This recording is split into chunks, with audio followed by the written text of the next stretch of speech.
Breaking news from London, the United Kingdom has just lost its Prime Minister. Keir Starmer, the leader of the British Labour Party, and the man who just 2 years ago won one of the biggest election victories in British political history, has announced his resignation.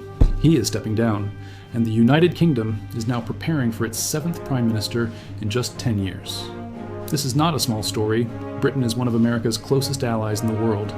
It is a permanent member of the United Nations Security Council. It is a key NATO partner.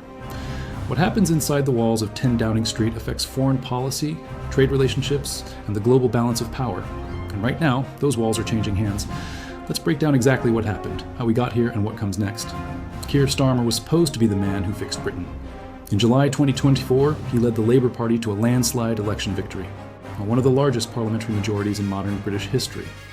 After 14 years of Conservative Party rule, Starmer walked into Downing Street with an enormous mandate. The British people had spoken. They wanted change. They wanted stability. They wanted someone who would end the chaos of the revolving door of prime ministers that had defined the previous decade. Boris Johnson, Liz Truss, Rishi Sunak, leader after leader had come and gone. Starmer was supposed to be different. He was not different. Less than 2 years into his term, on the morning of June 22nd, 2026, Keir Starmer walked out of the famous black door of number 10 Downing Street, stood in front of cameras, and announced that he would resign. His voice cracked with emotion near the end. His wife Victoria stood beside him. And just like that, the man who promised a decade of stability became another chapter in the story of British political collapse. So what went wrong? How does a man with the biggest election win in a generation end up out of a job in less than 2 years? The answer is a combination of broken promises, internal party warfare, and a political movement in Britain that no one in the establishment saw coming fast enough. When Starmer took office in 2024, British voters had specific expectations. They had lived through 14 years of Conservative austerity, budget cuts to public services, underfunded hospitals, crumbling infrastructure. They wanted a government that would invest, rebuild, and deliver.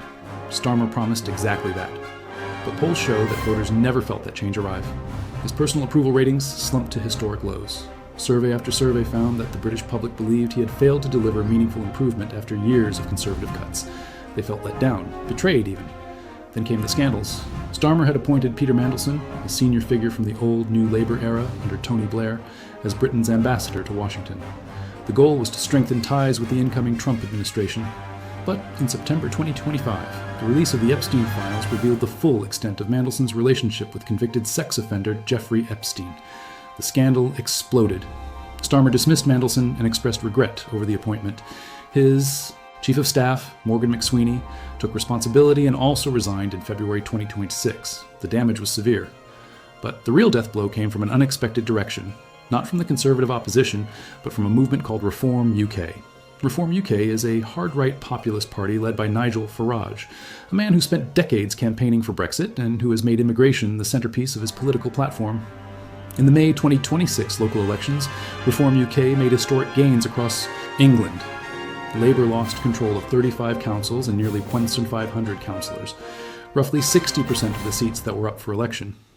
In Wales, Labour suffered what can only be described as a catastrophe, losing 100 years of Labour control of the Welsh government, dropping to third place behind Plaid Cymru and Reform UK Wales. The Welsh Labour leader, Eluned Morgan, became the first sitting head of government to lose her own seat in an election in British history. That number alone, 100 years of Labour control, gone, should tell you everything about the scale of what Starmer was facing. Labour MPs panicked. Within weeks of those May election results, more than 100 Labour members of Parliament had publicly called for Starmer to resign or set a timetable for leaving. Then cabinet ministers began walking out the door. Health Secretary Wes Streeting resigned on May 14th. Defence Secretary John Healey and Armed Forces Minister Al Carnes both resigned on June 11th over disagreements with the government's defence spending plans. The walls were closing in. And then came Andy Burnham. Burnham is known across Britain as the King of the North. He served as the mayor of Greater Manchester for years and built a reputation as one of the most effective and popular politicians in the Labour Party. He brought economic development to post-industrial areas of northern England that had been left behind for decades.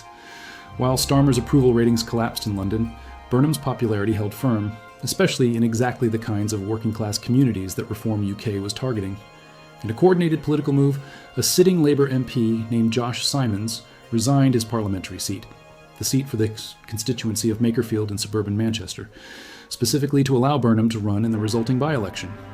It was a direct path-clearing operation. On June 18, 2026, that by-election was held.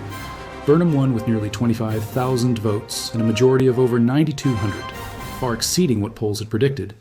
He crushed the Reform UK candidate, and with that victory, he entered Parliament as a Member of Parliament for the first time since 2017, making him eligible to challenge for the Labour leadership. That was the final moment.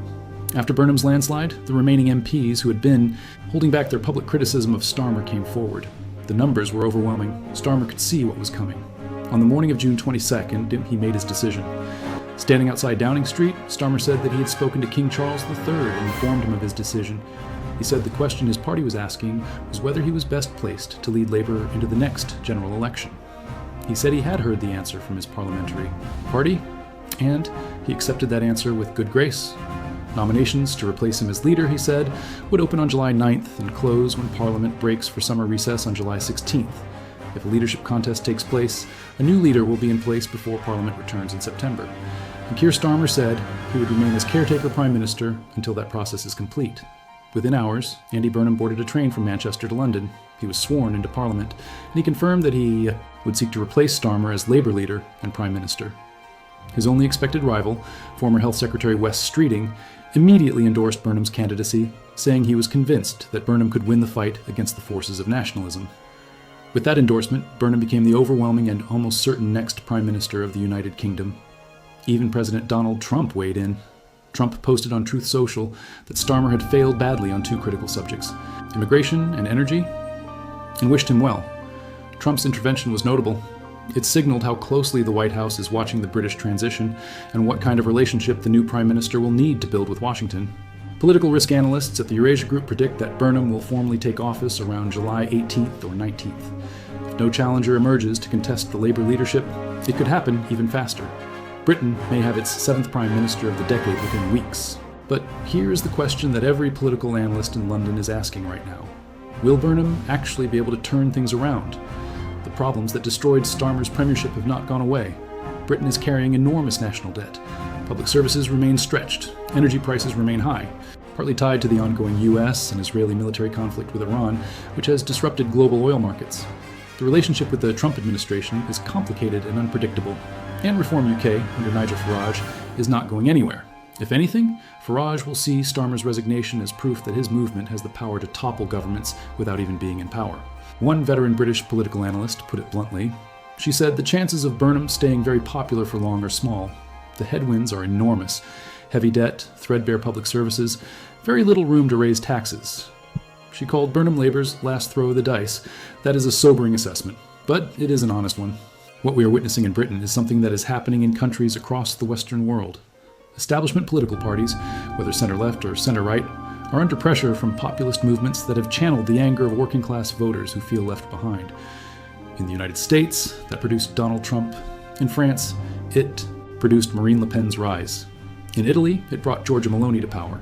And in Britain, it has now claimed the career of Keir Starmer, a man who won office by a landslide and was gone before he could finish a single full term. The United Kingdom, one of the oldest democracies on earth, is now facing a question it has not been able to answer for nearly a decade. Who can actually govern this country and make it work in a world that is changing faster than any government can keep up with? Andy Burnham will get his chance to find out. The King of the North is heading to Downing Street, and the world will be watching.